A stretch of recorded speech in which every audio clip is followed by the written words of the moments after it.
Uji coba sekolah tatap muka terbatas sudah dilakukan di Jakarta. Setidaknya ada 85 sekolah yang menjadi sekolah piloting dari jenjang SD, SMP, SMA hingga PKBM.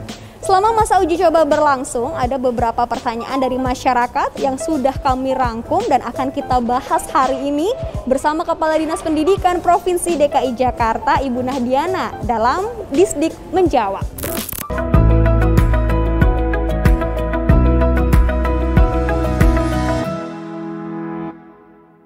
Baik warga Jakarta, saat ini saya sudah bersama dengan Kepala Dinas Pendidikan Provinsi DKI Jakarta, Ibu Nahdiana. Apa kabar Bu Nana? Alhamdulillah sehat, Mbak Tani. Sehat ya, Alhamdulillah ya Bu ya. Ya.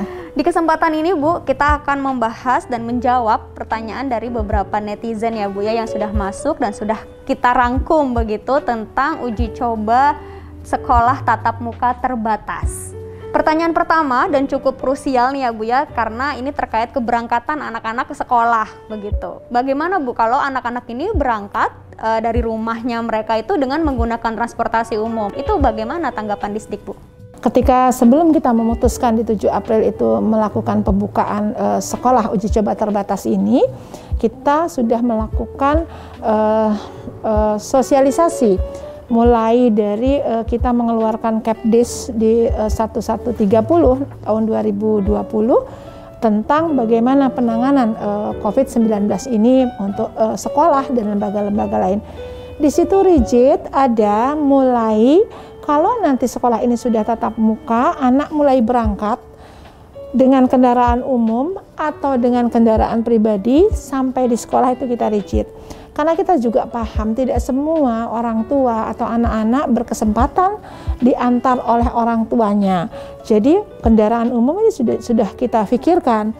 Yang harus disiapkan sekolah adalah ruang di mana anak kalau pakai kendaraan umum berarti secara panduan yang kita berikan dia berganti baju, jadi seragamnya pakainya itu setelah dia sampai ke sekolah. Lalu bus sekolah juga sudah kami koordinasikan juga dengan Dinas Perhubungan dengan bus sekolah. Tetapi ketika orang tua mengatakan, aduh sayanya rasanya kok naik umum dan lain-lain, di sini perlu diketahui masyarakat bahwa pembelajaran tatap muka ini selain assessment yang kita lakukan, pelatihan yang kita lakukan, ini juga ada izin orang tua. Layanannya itu tetap kita layani sama. Tadi sempat juga Bu Nana sebut bahwa ada bus sekolah yang sudah dikerjasamakan dengan Dinas Perhubungan begitu ya Bu. Itu bagaimana warga mengaksesnya Bu? Iya, di rute-rute tertentu gitu ya, kan kalau bis sekolah itu ada rute-rute tertentu kita sudah atur dan rute-rute itu bisa dilihat di dalam web siap belajar kita, itu bisa dilihat yang bisa diakses oleh masyarakat rute-rute tertentu busnya. Karena baru 85 sekolah Bu yang menjadi sekolah piloting begitu ya, banyak juga kemudian masyarakat yang bingung gitu.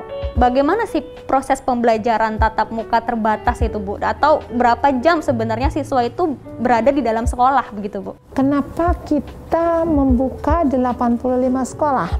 Karena orientasi kita dari awal bukan pada jumlah sekolah. Besar atau kecil jumlah sekolah itu bukan itu. Tapi hak sehat, hak selamat anak ini tetap menjadi prioritas. Nah, dengan SKB 4 Menteri, di mana anak-anak ini ke sekolah itu kita mengatur, dan durasi di sekolah itu kan hanya 3-4 jam untuk di sekolah, itu paling lama begitu ya durasi di sekolahnya. Lalu pelajarannya juga pelajaran esensial. Tatap muka ini nanti harapannya dengan 85 sekolah yang menjadi model, yang menjadi uji coba terbatas ini adalah masa transisi, nanti kita akan masuk kepada masa kebiasaan baru. Nah, ini sedang kita latih. Jadi 85 sekolah ini betul-betul kita perhatikan, kita evaluasi sehingga kita dapat pembelajaran nanti ketika semua kembali ke sekolah, tapi tadi tidak serta-merta membayangkan kelasnya sekarang sudah dibatasi dengan ukurannya, lalu ada hal-hal tadi pembelajarannya hanya esensial. Dan yang satu lagi yang penting, ketika orang tua juga belum nyaman, anak belum siap, kita melakukan namanya pembelajaran campuran. Jadi kebiasaan baru nanti yang kita transisikan bagaimana pembelajaran campuran.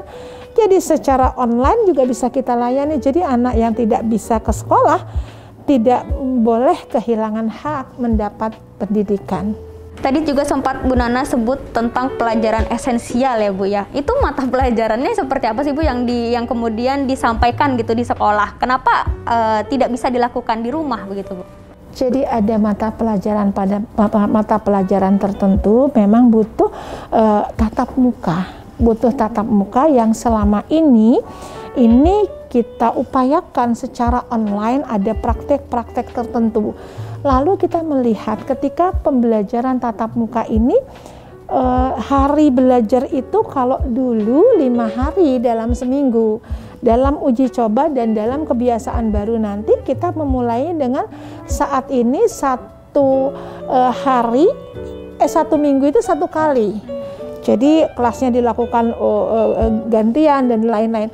Contohnya dengan pelajaran tertentu, misalnya katakanlah pelajaran matematika, pelajaran-pelajaran yang sifatnya perlu praktikum dan perlu seperti di SMK ada praktek, ada tata boga, ada tata busana gitu ya. Jadi pelajaran-pelajaran itu dan apakah pelajaran-pelajaran lain itu menjadi tidak diajarkan? Tidak, kita melakukan pembelajaran itu dengan sama, hanya tadi yang diprioritaskan untuk tatap muka selama masa transisi ini adalah memang yang betul-betul membutuhkan tatap muka.